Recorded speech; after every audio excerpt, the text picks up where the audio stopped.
Welcome to SP smart hybrid schooling system. बच्चे NEET direct में अब हम लोग नेक्स्ट क्वेश्चन डिस्कस करने जा रहे हैं। इसमें कि हम लोग क्वेश्चन नंबर 24 ले रहे हैं। The mixture that for maximum boiling azeotrope. तो एजियोट्रॉप जो है कांस्टेंट बॉइलिंग मिक्सचर होते हैं, दो टाइप के होते हैं, मैक्सिमम बॉइलिंग एजियोट्रॉप और minimum boiling azeotrope. Maximum boiling azeotrope हम लोग उस नॉन आइडियल सॉल्यूशन को बोलेंगे जो निगेटिव डेविएशन शो करेगा, और मिनिमम बॉइलिंग एजियोट्रॉप उस नॉन आइडियल सॉल्यूशन को बोलेंगे जो पॉजिटिव डेविएशन शो करेगा। तो मैक्सिमम बॉइलिंग एजियोट्रॉप है तो निगेटिव डेविएशन कौन शो करेगा इसमें? First option water and nitric acid. जब हम लोग वाटर में नाइट्रिक एसिड डालते हैं तो फोर्स ऑफ अट्रैक्शन बढ़ता है, तो ये नेगेटिव डेविएशन शो करेगा। इथेनॉल में वाटर डालेंगे तो हाइड्रोजन बॉन्ड बनाने की टेंडेंसी कम हो जाएगी, तो पॉजिटिव डेविएशन होगा। Acetone carbon disulphide positive deviation होगा। हेप्टेन और ऑक्टेन जो है आइडियल सॉल्यूशन है, तो इसमें कोई डेविएशन नहीं होगा। ठीक है, तो ये पार्ट इसका करेक्ट होगा। Which one is not equal to zero for an ideal solution. Ideal solution में delta S greater than zero होता है, तो ये जीरो नहीं होगा, ये करेक्ट होगा, क्योंकि जब कोई भी दो लिक्विड को मिक्स करेंगे तो एंट्रोपी बढ़ेगी, और एंट्रोपी बढ़ेगी तो delta S greater than zero. Volume ideal solution में चेंज इन वॉल्यूम जीरो होता है। Delta P observe minus Raoult's law से, जो हमारा आइडियल सॉल्यूशन है तो रॉल्ट लॉ को फॉलो करेगा, तो ऑब्जर्व भी जो रॉल्ट्स लॉ से आया उसके इक्वल होगा, तो दोनों का माइनस क्या हो जाएगा? जीरो। डेल्टा एच भी जीरो होगा, मिक्स करने के बाद भी चेंज इन एंथैल्पी जो है नहीं होना चाहिए। नेक्स्ट क्वेश्चन नंबर 26 है ए solution of acetone in ethanol. अभी हमने ऊपर देखा भी था acetone and ethanol, acetone and अच्छा कार्बन डाइसल्फाइड था। तो एसीटोन में देखो, एसीटोन में क्या होता है हमारे पास? वैन फोर्स ऑफ अट्रैक्शन, और इथेनॉल में होता है हाइड्रोजन बॉन्ड। तो जो हमारा इथेनॉल है उसमें अगर एसीटोन डाल देंगे तो ये हाइड्रोजन बॉन्ड ब्रेक हो जाएगा, वंडरवाल फोर्स ऑफ अट्रैक्शन लगेगा। तो फोर्स ऑफ अट्रैक्शन अगर कम हो जाता है तो डेल्टा भी ग्रेटर देन जीरो, मतलब ये पॉजिटिव डेविएशन शो करेगा। तो show a positive deviation from Raoult's law. तो 27 नंबर क्वेश्चन है formation of solution from two component can be considered as pure solvent, separated solvent molecule delta H1 दिया हुआ है। Next क्या दिया हुआ है? प्योर सॉल्वेंट सेपरेटेड सॉल्यूट का डेल्टा H2 दिया है, सेपरेटेड सॉल्वेंट डेल्टा H3 दिया है। तो क्या होगा? तो हम लोग क्या पढ़े हैं, जो आइडियल सॉल्यूशन होता है, आइडियल सॉल्यूशन में डेल्टा H मिक्स करने के बाद जीरो होगा।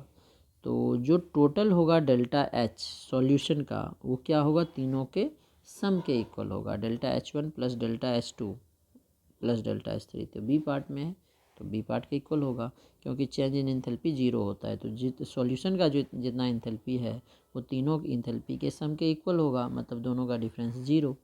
ठीक है, तो 28 नंबर क्वेश्चन देखते हैं। 28 में क्या है? Solution containing A and B follows Raoult's law. Raoult's law follow करेगा तो आइडियल होगा। When A B attraction force is greater than A B B, नहीं ये तो नॉन आइडियल हो गया। अगर ए और बी सॉल्यूट सॉल्वेंट मान लो तो फोर्स ऑफ अट्रैक्शन अगर बढ़ जाए तो वॉल्यूम घट जाता है, निगेटिव डेविएशन होगा। A B force of attraction is less than, force of attraction अगर कम हो जाएगा तो पॉजिटिव डेविएशन होगा, क्योंकि वॉल्यूम बढ़ जाएगा, ये भी नहीं होगा। A B attraction force remain same, अगर ये सेम रहेगा ए और बी के ऑलमोस्ट सेम रहेगा तो नॉन आइडियल नहीं होगा, आइडियल होगा, क्योंकि इसमें कोई भी वॉल्यूम का चेंज या एंथैल्पी का चेंज नहीं होगा। क्वेश्चन नंबर 29 है an ideal solution is form when its component. इसके कंपोनेंट का क्या होगा? Have no volume change on mixing, have no enthalpy change on mixing. Volume change जो है डेल्टा वी की वैल्यू जीरो होनी चाहिए, डेल्टा एच की भी वैल्यू जीरो होनी चाहिए, दोनों करेक्ट है। Have both the above characteristics, एकदम सही है, सी पार्ट। सॉल्युबिलिटी का इसमें कोई रीजन नहीं है। 30 है all form ideal solution except. सारे आइडियल बनाते हैं एक को छोड़ के, तो कौन सा है जो आइडियल नहीं बनाएगा?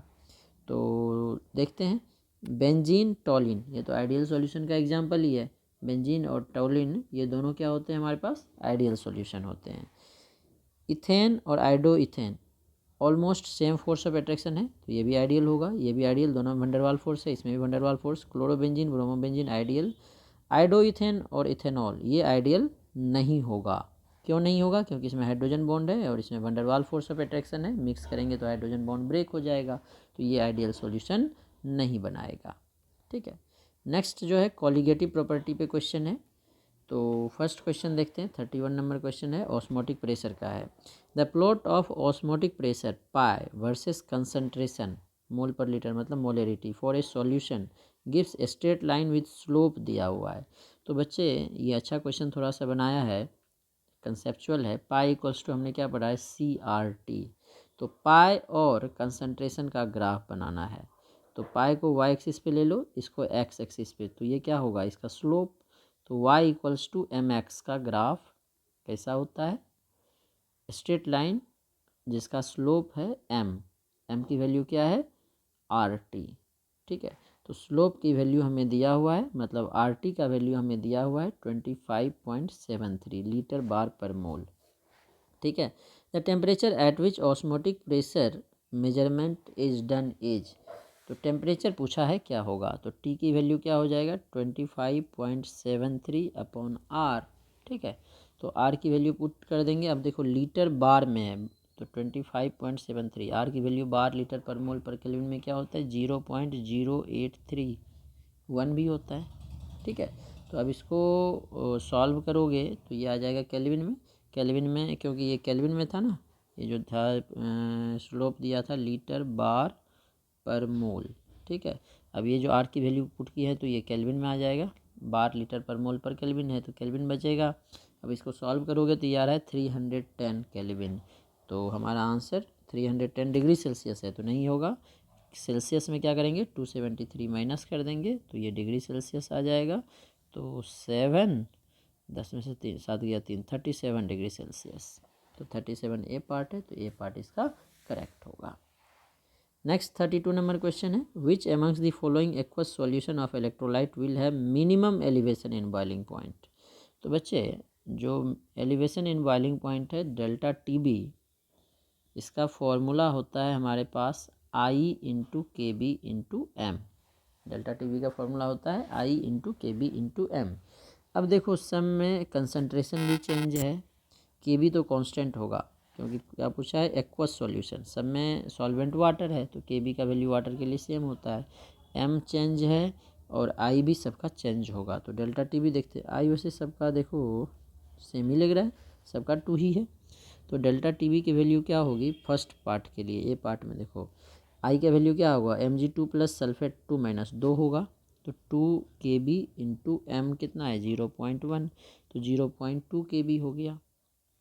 बी पार्ट में देखो डेल्टा TB क्या हो जाएगा 1 मोलर है, तो I की वैल्यू NaCl का भी 2 होगा इंटू KB इंटू M1 है तो 2 KB हो जाएगा। सी पार्ट में देखो डेल्टा TB कितना हो जाएगा, I का वैल्यू NaCl के लिए 2 होगा, KB इंटू M 0.05, तो 5 दूनी 10 0.10 हो गया, KB 0.1 बोल सकते हो। डी पार्ट देखते हैं 0.1 KCl, तो डेल्टा TB क्या होगा, I की वैल्यू इसके लिए भी 2 इंटू KB इंटू M 0.1, तो 0.2 KB। तो हमें पूछा क्या है aqueous solution minimum elevation in boiling point, minimum सबसे कम कौन है 0.2 2 0.1 0.2, सबसे कम 0.1 है, तो सी पार्ट इसका करेक्ट होगा, ये सी पार्ट आ गया। नेक्स्ट 33 नंबर क्वेश्चन देखते हैं। 33 में हमें क्या बोला गया है, the following solutions were prepared by dissolving 10 gram glucose in 250 ml water. P1 pressure है, 10 ग्राम ग्लूकोज का 250 ml वाटर में, 10 ग्राम यूरिया है इतना ml वाटर में, और 10 ग्राम सुक्रोज है इतना ml वाटर में। सब में देखो मास 10 ग्राम है, वॉल्यूम 250 ml है, सब में वॉल्यूम 250 ml है, मोलर मास सबका अलग होगा। तो ऑस्मोटिक प्रेशर का ऑर्डर पूछा है, तो ऑस्मोटिक प्रेशर हमने पढ़ा है CRT, मास और वॉल्यूम दिया है। तो पाई इक्वल्स टू सी क्या होता है number of moles of solute upon volume of solution in litre, ये मिलीलीटर में है तो मिलीलीटर को लीटर में चेंज करने के लिए 1000 से डिवाइड कर दो RT। तो नंबर ऑफ मोल्स का फॉर्मूला होता है given mass by molar mass upon V/1000 into RT। तो ये हो गया WB upon MB into 1000 upon VRT। WB सबका 10 ग्राम है, ये 1000 कांस्टेंट ही है, वॉल्यूम सबका 250 ml है, R और T कांस्टेंट है। किस पे डिपेंड करेगा मोलर मास, जिसका मोलर मास ज़्यादा नीचे है ना, मोलर मास ज़्यादा तो पाई की वैल्यू कम। तो फर्स्ट में क्या है हमारे पास, P1 किसका माना है, ग्लूकोज का। तो ग्लूकोज का मोलर मास होता है 180। तो P1 के लिए मोलर मास कितना हो जाएगा, 180। मोलर मास की बात कर रहे हैं P1 के लिए। अब P2 के लिए क्या है, यूरिया का मोलर मास होता है यूरिया का 60 होता है मोलर मास, यूरिया का हो गया 60। और P3 के लिए हमें क्या दिया गया है, सुक्रोज का होता है मोलर मास 342, 12H22O11। तो जिसका मोलर मास सबसे कम है उसका ऑस्मोटिक प्रेशर सबसे ज़्यादा होगा। तो सबसे कम है P2 का, P2 की वैल्यू सबसे ज़्यादा, उसके बाद है P1, उसके बाद सबसे कम होगा P3। तो P2 P1 P3 ये वाला ऑप्शन देखो, P2 P1 P3 B part में करेक्ट होगा। ठीक है, नेक्स्ट क्वेश्चन नंबर 34 है हमारे पास। 34 में क्या है हमारे पास, the freezing point depression constant KF of benzene दिया हुआ है, KF की value. Freezing point depression constant, freezing point depression for the solution of molality 0.078 molal containing non electrolyte, मतलब आई की value 1। Non electrolyte dissociate associate नहीं है, तो i की value 1 in benzene is rounded off to 2 decimal point. ठीक है, तो हमने क्या पढ़ा है, डेल्टा TF इक्वल्स टू क्या होता है, KF इंटू एम, क्योंकि आई की वैल्यू 1 है, आई भी लगा दो। तो डेल्टा TF आई की वैल्यू 1 है तो KF इंटू एम। ठीक है, KF का वैल्यू 5.12 है, मोलेलिटी भी हमें दिया हुआ है 0.078, तो ये आ रहा है 0.399 केल्विन। ठीक है, तो राउंड फिगर में बोल रहा है 2 डेसिमल, तो यहाँ तक 9 है तो ये एक बढ़ जाएगा 0.40 केल्विन। तो इस तरह से हम लोग सॉल्व कर सकते हैं। अभी 4-5 क्वेश्चन आपको खुद से सॉल्व करना है।